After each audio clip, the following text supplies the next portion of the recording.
আজকে আমি নিজে আপনাদেরকে প্র্যাকটিক্যালভাবে দেখিয়ে দিব শরীর অপবিত্র হয়ে গেলে পবিত্রতা অর্জন করার জন্য এই ফরজ গোসল কিভাবে করবেন। অনেক যুবক যুবতী ভাই ও বোনেরা আছেন এই ফরজ গোসল সঠিক নিয়মে করতে পারেন না। মনে রাখতে হবে এই ফরজ গোসল সঠিক নিয়মে আপনি করতে যদি না পারেন তাহলে কিন্তু আপনার সমস্ত আমল বরবাদ হয়ে যাবে। দর্শক, আপনার এই জীবনে কিন্তু অনেক সময় নষ্ট করেছেন, অনেক ভিডিও দেখছেন। আমি বলবো অবশ্যই আপনারা এই ভিডিওটি দেখার মাধ্যমে কিভাবে ফরজ গোসল করতে হয়, ফরজ গোসল করার আগে কি কি কাজ করতে হবে অবশ্যই আপনারা খুব সহজ নিয়মে আপনারা শিখতে পারবেন। কেননা অধিকাংশ সময় কিন্তু আমাদের উপরে গোসল করা ফরজ হয়ে থাকে। দর্শক, চলুন ভিডিওটি মানা করে ফরজ গোসল কিভাবে করবেন। শরীর অপবিত্র হয়ে গেল অথবা বীর্যপাত হয়ে গেল অথবা স্বামী স্ত্রীর সহবাসের ফলে যে গোসল করতে হয় ওই গোসল কিভাবে করবেন ফরজ গোসল, চলুন আমরা শিখে নেই। মনে করেন যে আমার এখানে কি নাপাকি লাগছে, তো এই স্থানটা ভালো করে সর্বপ্রথমেই গোসলের শুরুতে এই স্থানটা ভালোভাবে ধৌত করবেন।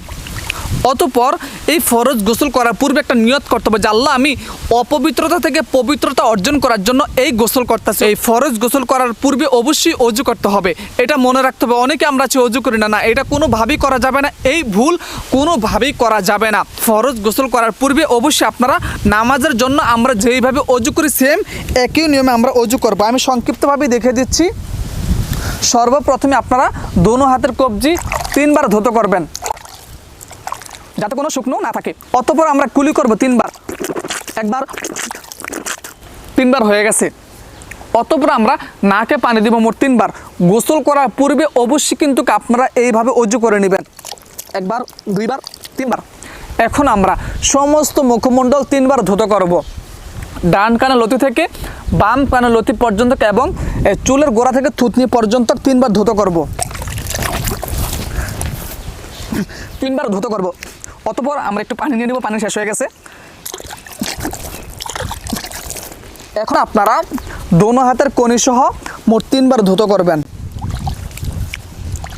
এবং এই নামাজের শুরুতেই কিন্তু আপনারা সেম একই নিয়মে কি অজু করতে পারবেন।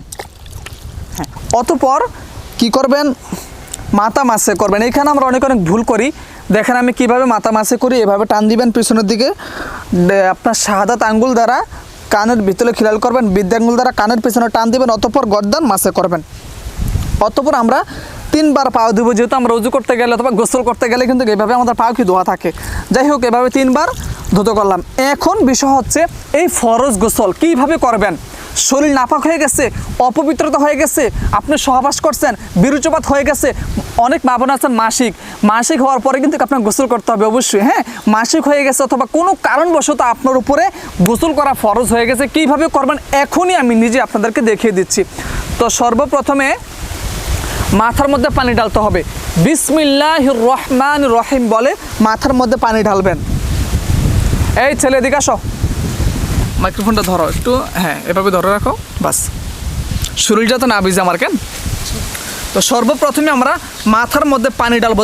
দর্শক, মনে রাখতে হবে এই গোসলের পানি যাতে কোনোভাবেই যাতে এই বালতির মধ্যে যাতে না পড়ে। কেন?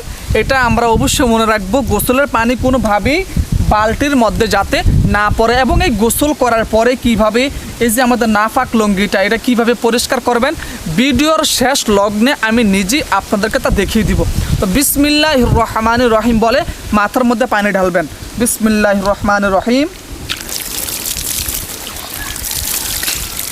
এইভাবে পানি ঢালবেন।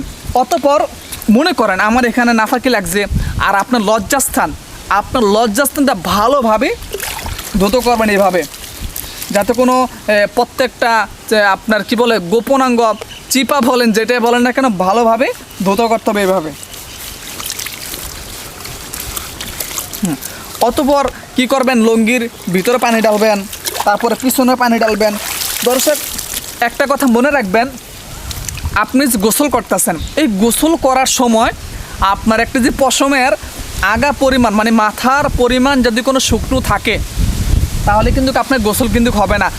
আর এই গোসল যদি না হয় তাহলে কিন্তু আপনার নামাজ, ইবাদত, আমল সমস্ত কোনো কিছুই মহান আল্লাহ কবুল করবেন না। এই জন্য সঠিক নিয়মে সহি শুদ্ধ নিয়মে অবশ্যই এই ফরজ গোসল করতে হবে। কোনো দ্রুত করা যাবে না, ধীরস্থিরভাবেই গোসল করতে হবে। যেহেতু ক্রিটিক্যাল একটা গোসল, এই গোসল যদি মিস্টেক হয় তাহলে কিন্তু আপনার সমস্ত আমল কি বরবাদ হয়ে যাবে। তো ভালো করে এভাবে আমি একটু দাঁড়িয়ে ভালো করে দেখাই, তাহলে আপনাদেরকে দেখাতে পারবো।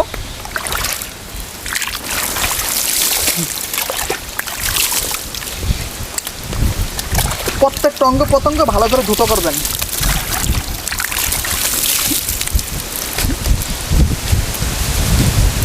বিশেষ করে আমাদের গোপন জায়গা, যেখানে আপনার নাপাকি আছে ওই স্থানটা ভালো করে, বিশেষ করে এই স্থানটা ভালো করে ধুতো করবেন।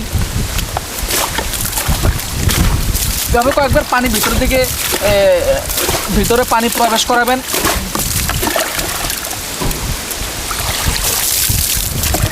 যেহেতু দর্শক প্রচুর বাতাস, একটা বাগানের মধ্যে আছি তো প্রচুর বাতাস, আমি জানি না আপনারা আমার আওয়াজ সঠিক শুনতে পারছেন কিনা, তারপর আশা করি যেটুকু শুনতে পারছেন।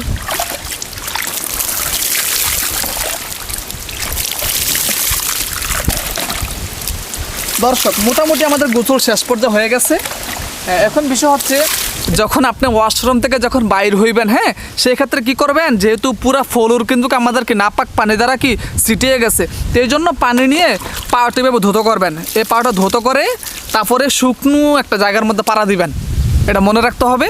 আশা করি আপনারা এই ভিডিও থেকে কিভাবে গোসল করতে হবে, কিভাবে শরীর নাপাক হয়ে গেলে গোসল করবেন, খুব সহজ নিয়মে আপনারা শিখতে পারছেন আশাবাদী। অবশ্যই আপনারা শরীর নাপাক হয়ে গেলে এই নিয়মেই আপনারা গোসল করবেন ইনশাআল্লাহ।